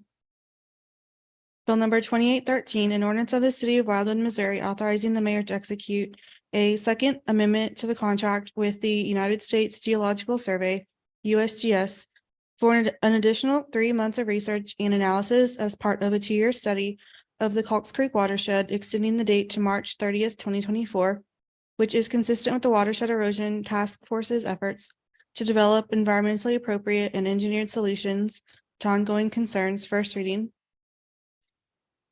Bill number 2814, an ordinance of the city of Wildwood, Missouri, authorizing the mayor to execute an amended deed, exhibit, and other documentation to grant an expanded utility easement to the Union Electric Company doing business as Ameren, Missouri, onto public property located on a portion of Cone Park abutting South Etherson Road in order to relocate a utility pole. First reading. Okay, thank you. So with respect to all of those that were just read first, as you know, we did have several requests for second readings on these. And I wanted to see what the council, if you would like to do a second reading on all of those that were just read, other than the speed limit 2807. My reasoning for excluding that is, of all of these that were read in mass, that one might precipitate more public comment than the lot splits and so forth. And my personal view is to maybe it's not an exigent situation. We have that at the next meeting in case a resident does want to have the opportunity to speak on that issue. So that would leave for second readings this evening, Bill 28 in mass, Bill 2810, 11, 12, 13, and 14. Is there any objection if someone wants to make a motion having those read in mass a second time? Councilmember Bartoni. I don't have any objection. I just want to ask the departments if they're in favor of it or if they have any objection. Okay, thank you. If they don't, then I'll make. Okay, Mr. Vinich, do you have any objection? I think all of these are, let's see, planning, parks, planning, parks, planning, parks, planning. Yes, they're all yours. Any objection to the first a second reading being done on any of those bills? Mr. Mayor, thank you. And to Mr. Bartoni and the rest of City Council, no, the department does not object to the second reading. Thank you. Councilor Nyan. We haven't handled that yet. Sorry for the confusion. That's all right. Okay, would someone like to make a motion for bills 2810, 2811, 2812, 2813, and 2815 to be read a second time? Made by Councilor Bartoni. Sure. Bill 2807, just a quick question for Mr. Brown. Once this, assuming this bill passes, once it's passed, how soon does he estimate MoDOT would actually put these new speed limits into place? And 2807 is not part of the second read. Okay, so You can still ask your question though. Okay, go ahead and answer the question, Rick, if you know. Councilmember, that's a good question. I wouldn't think it would take them long at all, because literally on their end, I'm sure there's some paperwork to be done, but a large part is just getting the signs ordered and installed to actually make the speed limit change. So hopefully within a matter of a few months, if not less. Hopefully they won't make us pay for them. thank you. Okay, so so back to the motion, if anyone wants to make it, well, I think we did. No, we didn't get a second. Is there a second for the en masse second reading made by Councilmember Hopper to have bills 2810, 11, 12, 13, and 14 read a second time this evening? As I mentioned earlier, this will be a supermajority requirement, 2/3 vote. We'll try it by voice vote first, see where that goes. All in favor of the motion for second reading of the bills indicated, please say aye. Aye. Any opposed? Any abstentions? Ms. Eldridge, please read bills 2810, 2811, 2812, 2813, and 2814 a second time. Bill number 2810, an ordinance of the city of Wildwood, Missouri, approving a record plat, trust indentures, and a deposit agreement which guarantees required improvements for a 7-lot residential subdivision that is a re-subdivision of Lot A of Rieger Farms Plat 1, part of Section 33, Township 45 North, Range 3 East, City of Wildwood, St. Louis County, Missouri, located on the south side of Rieger Road, east of its intersection with Wild Horse Creek Road, and to be hereafter known as Rieger Farms Plat 2 Subdivision, second reading. Bill number 2811, an ordinance of the city of Wildwood, Missouri, approving a minor subdivision plat for a 3-lot residential subdivision located on a tract of land being lots 2 and 3 of the Schneider subdivision in the northeast quarter of Section 2, Township 44 North, Range 3 East, and in the northwest quarter of Section 3, Township 44 North, Range 3 East, City of Wildwood, St. Louis County, Missouri, located on the northwest corner of the intersection of State Route 100 and Pond Road, and to be hereafter known as Schneider's Wildwood Subdivision, re-subdivision of lots 2 and 3, second reading. Bill number 2812, an ordinance of the city of Wildwood, Missouri, approving a boundary adjustment plat of 3 legal lots of record, all located on a tract of land being adjusted lot 2 of the Salia Tracts Second Boundary Adjustment Plat, Plat Book 360, page 214, and lots 1A and 1B of the Salia Tracts Lot Split of adjusted lot 1 of the Salia Tracts Second Boundary Adjustment Plat, Plat Book 363, page 333, all within U.S. Survey 909, Township 45 North, Range 3 East, City of Wildwood, St. Louis County, Missouri, located on the south side of Pillman Road at its intersection with East Salia Drive, and to be hereafter known as Salia Tracts Third Boundary Adjustment Plat, second reading. Bill number 2813, an ordinance of the city of Wildwood, Missouri, authorizing the mayor to execute a second amendment to the contract with the United States Geological Survey, USGS, for an additional 3 months of research and analysis as part of a 2-year study of the Cox Creek watershed, extending the date to March 30th, 2024, which is consistent with the Watershed Erosion Task Force's efforts to develop environmentally appropriate and engineered solutions to ongoing concerns, second reading. Bill number 2814, an ordinance of the city of Wildwood, Missouri, authorizing the mayor to execute an amended deed, exhibit, and other documentation to grant an expanded utility easement to the Union Electric Company doing business as Ameren, Missouri, onto public property located on a portion of Cone Park abutting South Etherton Road in order to relocate a utility pole, second reading. Okay, thank you. Does any member of the council have any question or comments on any of the bills? All right, seeing none, Ms. Eldridge, please call the roll for final passage of Bill 2810, 2811, 2812, 2813, and 2814. Councilmember Garitano. Councilmember Brost. Yes. Councilmember Edens. Councilmember Ottenberg. Yes. Councilmember Marshall. Yes. Councilmember Jaxi. Yes. Councilmember Hopper. Yes. Councilmember Galani. Yes. Councilmember Clark. Yes. Councilmember Bartoni. Yes. Councilmember Nyan. Councilmember Farmer. Yes. Okay, thank you. That takes us back to two outstanding we need to handle. Bill 2808. It's before the council for first reading and it concerns all wards. Is there a motion for? Thank you so much. Is there a motion for the first reading of Bill 2808? Made by Councilmember Farmer, seconded by Councilmember Brost. All in favor of the motion for first reading, please say aye. Aye. Any opposed? Any abstentions? Stay. We have one abstention, Councilmember Clark. Any other abstentions? Seeing none, Ms. Eldridge, please read Bill 2808 for the first time. Bill number 2808, an ordinance of the city of Wildwood, Missouri, authorizing the mayor to complete all necessary documents for the purchase of a 2023 Chrysler Pacifica van from Glendale Chrysler Dodge Ram Jeep under the state of Missouri's Cooperative Procurement Program for the Departments of Administration, Planning and Parks and Public Works, first reading. Thank you. Any comments or questions about Bill 2808? I did get an email today from Megan indicating that someone on our city team may want a second reading of this. That's obviously up to the council. This does have a budgetary implication, and you know that in general, I'm not a big fan of second readings of those, but let's find out what is the reason for the request for second reading, and we'll go from there. Mr. Vinich, if you want to, or Mr. Lee. Yes, thank you, Mr. Mayor. So the main reason for the two readings is that currently the van that our Parks Department is using for all of our events and also to help, maintain our parks is down and out of commission. In this case, they've been having to utilize the administration car, which leaves us just one car short. In this case, we're requesting two readings tonight so we can immediately get that vehicle in the fleet and then have those employees be able to have the vehicle back. Okay. So if anyone wants to make a motion for second reading, it'll be on the floor and we can take it from there. Councilmember Ottenberg makes a motion for second reading. Is there a second? Councilmember Nyan seconds. This will require a supermajority vote, as you know by now, 2/3 to do it in both readings in the same evening. Any discussion on the motion? Seeing none, all in favor of the motion for second reading, please say aye. Aye. Any opposed? Any abstentions? Stay. We have one abstention, Councilmember Clark. Any other abstentions? So the 2/3 supermajority requirement has been met. Ms. Eldridge, please read Bill 2807 a second time. Bill number 2808, an ordinance I'm of sorry, the city 2808.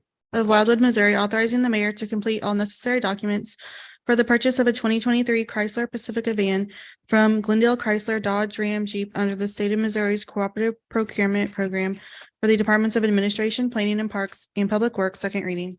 Thank you. Any other questions or comments from any member of the council on Bill 2808? Seeing none, Ms. Eldridge, please call the roll for final passage of the bill. Councilmember Bros. Yes. Councilmember Edens. Yes. Councilmember Ottenberg. Yes. Councilmember Marshall. Councilmember Jaxi. Yes. Councilmember Hopper. Yes. Councilmember Galani. Yes. Councilmember Clark. Abstain. Councilmember Bartoni. Yes. Councilmember Nyan. Councilmember Farmer. Yes. Councilmember Garitano. Okay, the bill passes. That takes us lastly of first readings to Bill 2809. I've spoken with the city attorney about this, and as you know, we had a speaker who's the developer actually indicate a change in the legal description, and per the city attorney, unfortunately, this is going to have to be postponed to get it all worked out. It's not a good idea. I won't speak for you, I guess, but I don't changing legal descriptions from the bench at this point is probably not advisable. Is there anything else you want? Is that the reasoning you're talking about? Okay. So we would need a motion to postpone this. Oh, you're right. So it can be read a first time. That's right. It was requested for a second time, so we can do that. So we can work out the amendment by definition at the second reading. Okay. Thank you for that, city attorney.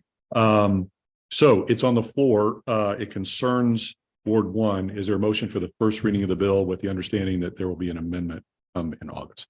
Made by Councilmember Clark, seconded by Councilmember Brost. Any discussion on the motion? Seeing none, all in favor of the motion for first reading, please say aye. Aye. Any opposed? Any abstentions? Ms. Eldridge, please read the bill the first time. Bill number 2809, an ordinance of the city of Wildwood, Missouri, approving a record plat, trust indentures, general warranty deed, and a deposit agreement which guarantees required improvements for a 12-lot residential subdivision that is Lot 2 and 3 of the subdivision made by the Board of Public Schools of Section 16, Township 44 North, Range 3 East, being the northwest quarter of the northeast quarter and the northeast quarter of the northwest quarter, City of Wildwood, St. Louis County, Missouri, located on the northeast corner of the intersection of State Route 100 and Melrose Road, and to be hereafter known as West Eaton Subdivision, first reading. Okay, thank you. Are there any questions for Joe or anything relating to this? Mr. Benich? Thank you, Mr. Mayor. I appreciate you recognizing me. And it's unfortunate for Mr. Whalen for the delay, but again, the department depends on the engineer and surveyor to provide correct titles. And in this particular case, the title that was used was submitted with lots 2 and 3.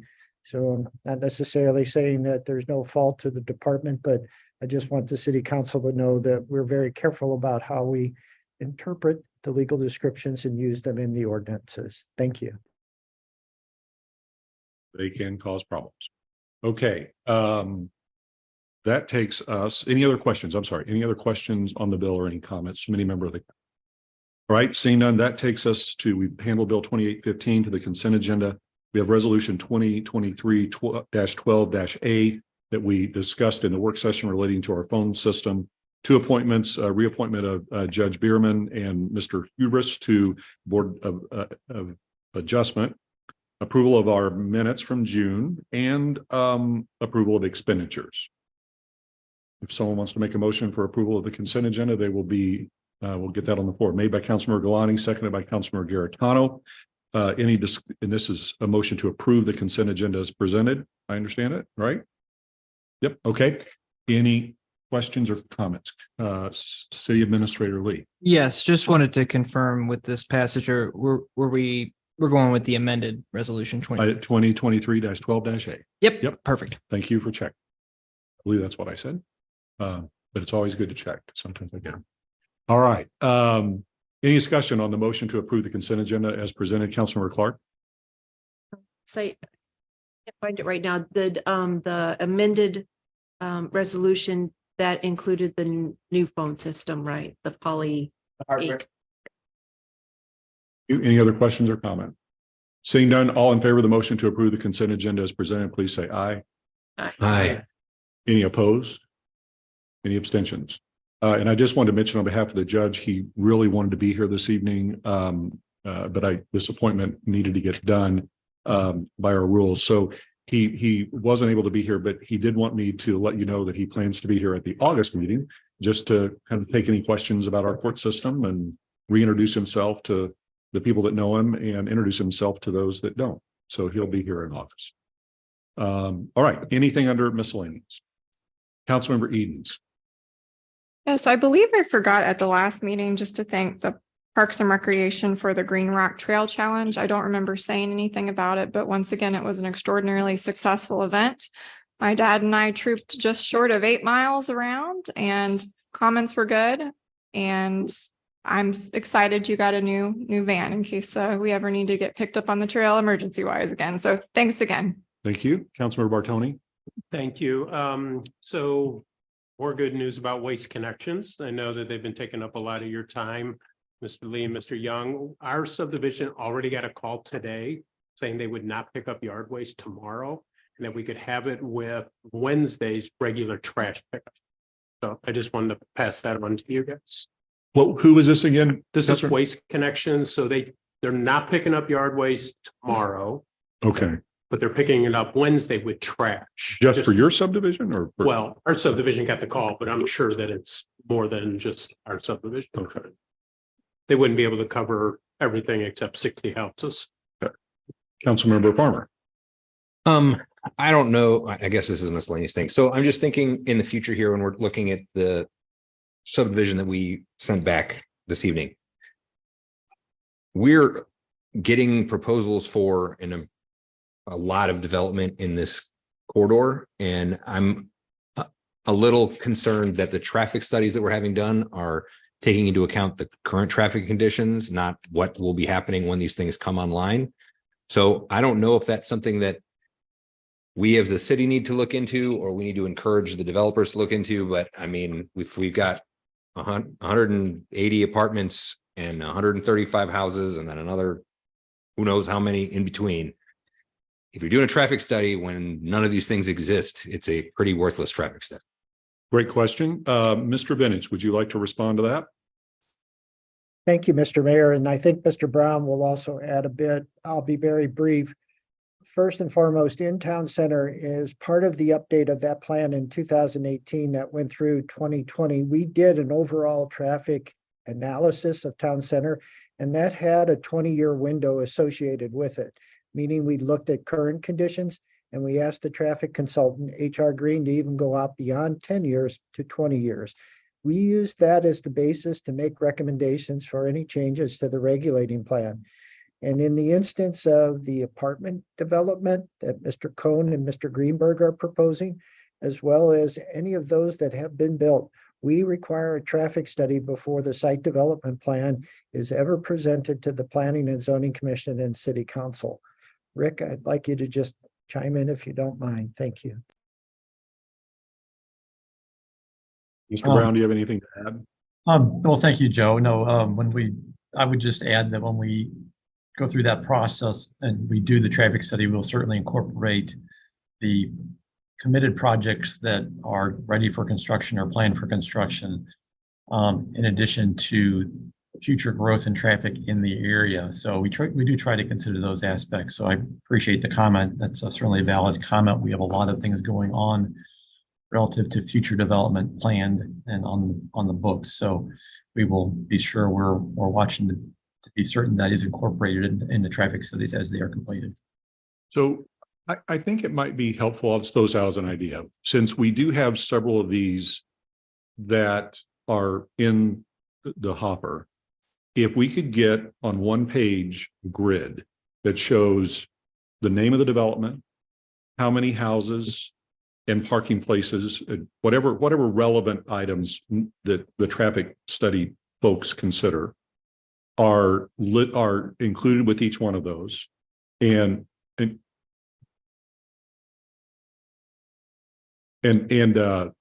who's going to be doing the traffic study if it hasn't been done, if it hasn't been done, when it's anticipated to be done, and if it has been done, what is the bottom line conclusion and why from that study as to the development? Just one page snapshot. Yeah, I think that would work. I mean, I've been working with City Administrator Lee on a map that kind of incorporates some of those things. I guess my bigger question is, like, just because we're talking about it this evening. So this possible McBride development, in the traffic study that they did, how do they take into account whatever may be coming from the reserve when that comes online, or whatever so that thing is? I've asked that very question. My understanding, and Joe or Rick, tell me if I'm wrong, but at the P&Z level, I've asked that question. And my understanding is these, and this, if you think about it, they kind of have to be done this way because things are just pie in the sky. And you never know until this group actually acts and says it's going, it doesn't go. Right. So they are judged as of the conditions that, as conditions are at the time we're being asked to approve or not. And then future developments, they have to basically incorporate what we've already approved, but the reverse isn't true. So the developments that we're looking at, like if we were looking at one tonight, they're not asked to project what development might happen in the future, so on and so forth, relating to their traffic impact. But developers in the future have to take into account the development that we approved tonight relative to their project, because it is factual, it is in place, whereas the reverse isn't true. Is that not the case, Mr. Bennett? I think that's what I was told. I think you've explained it very well, and I think Mr. Brown would concur. Yeah. So if that's the case, then, I mean, I assume the reserve was approved when they, I guess I'm just trying to understand, like, if they're doing this traffic study, if it's kind of a shell game that works out to make the traffic study read the way that it's wanted to be read, because these things weren't technically approved or not yet. Like, we just approved this apartment complex, so I assume that wasn't factored into this traffic study.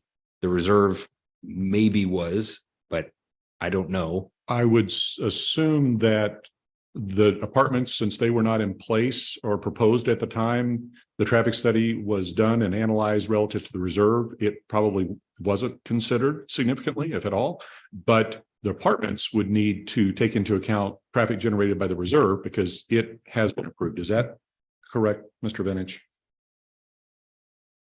Mr. Mayor, we actually required a traffic study on the front end of the apartment complex, given concerns that had been expressed by city council during the Prime Place discussions.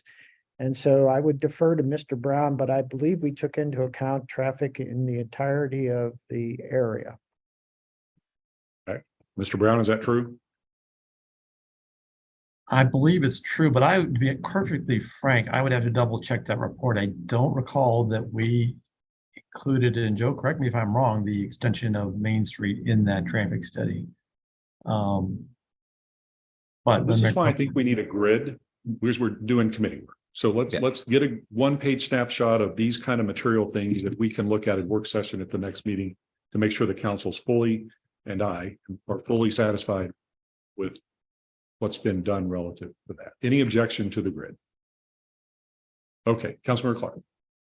Just a question. Can this traffic study extend to include the area of the college so that we can include all of the extra traffic from the expansion? We'll ask them to address that in the grid. Councilmember Edens. Yeah, changing topics if that's okay. Yep. Okay, I think it might be helpful, not just for the council, but I think for a lot of the citizens that had or will have continuing comments on developments proposed in town center, for like a one-page memo and to reuse the picture of town center zoning. I think there's a misconception on what the master plan intended and the percent of land in the entire city that was slated for high density. Because I think that there's this feeling that the whole city is going to go incredibly dense. And I think a picture of the zoning as it appears with the rest of the city would be helpful on all of these documents. I would ask not to get too down in the weeds with these memos, but I think it would be helpful for the resident, and this is your idea, so tell me if you disagree, but in addition to the pictorial part of it, for at the very beginning of these reports, for a statement to be made along the lines of, we have 3 zoning classifications, urban, non-urban, 3 acre minimum, 1 acre minimum, and town center. Yes. Acreage requirements, density requirements are for each of these as follows. And yes. In one paragraph, we have that at the outset of each of the memos so that when people read these, in addition to the pictorial part of it, they are not confused. That's a good thing. And I would add, Mayor Boland, also just a reminder about how T-Cut worked, because that whole neighborhood edge district was created to address some of these issues. And it was reviewed by citizens and it was reviewed by committee and continually gets reviewed. And I think that would be helpful to include too. That's more than just a subtlety. And yeah. Yeah, I think that is a very good idea. It's something that I've wrestled with for some time since I've been a council member here. We have a very good document. I think it needs to be updated. It's called the Town Center Development Manual. And it's a wonderful document in that it describes all the permitted and conditional uses for each of the districts. On top of it, there's some multi-page descriptions of each of those districts, along with the map that exists that shows all the land uses. So I think the one that's out there on the city website may need some updates based on the last T-Cut, committee that met. But I think in addition to that, we need to address this ongoing feedback that we get, and I get it a lot in this ward, in the town center, when someone will say, well, what are we doing about 3 acres? And I'm looking at the parcel of someone who has 1/4 of an acre. And I think there's this misunderstanding that all of Wildwood is 3 acres, when in fact, it was the founders who decided that the town center was going to be the higher density part. The town center is 800 acres out of the whole city, which actually comes out to about just a little under 2% of all of Wildwood. So it always comes down to this 2%. The rest of Wildwood is either parkland, which is about 17 to 19% of all of Wildwood, And then the rest of it is either developed or open land. So I think it's important that we have to repeat this story. Agreed. Because the more we get away from it and what the vision was for the city, from people even before us here, the more there's this misunderstanding of all of Wildwood is 3 acres. And I think without objection, I think we would ask that, or I think it'd be beneficial to see this sort of prefacing paragraph in the department's, recommendations and so forth. Not just with town center, but with a development that's proposed anywhere to tee it up as to, this is in non-urban, it's a 3 acre minimum, because sometimes we hear, or we get from developers, they want to put homes on less than 3 acres. And people, when they come to comment or they're reading about it, they think they just, on every one of them, whether it's in town center or otherwise, it would help our residents to know. And I agree with Councilmember Garetano to repeat it over and over. Every one of these indicate in the tee up to it, what we're dealing with and how we have 3 zoning classifications, where they are and so forth. So any objection from anybody? Okay. Councilor Eads. Not an objection, but can we also have like a sentence or a statement that, for lack of a better word, paraphrases legal zoning concepts? A lot of the comments that we get, I even get from my residents, is I don't want any development ever of any kind, ever, ever, ever. And what I also need people to understand is that we have legal rungs that we work with. That's why we have zoning law, and we cannot do what's considered a constitutional taking of property. So something that manages expectations, like there will be development, but it will be controlled. We'll ask them to come up with something. We may see how that goes. Yeah. Okay. I think we get the idea. All right. Councilmember Hopper.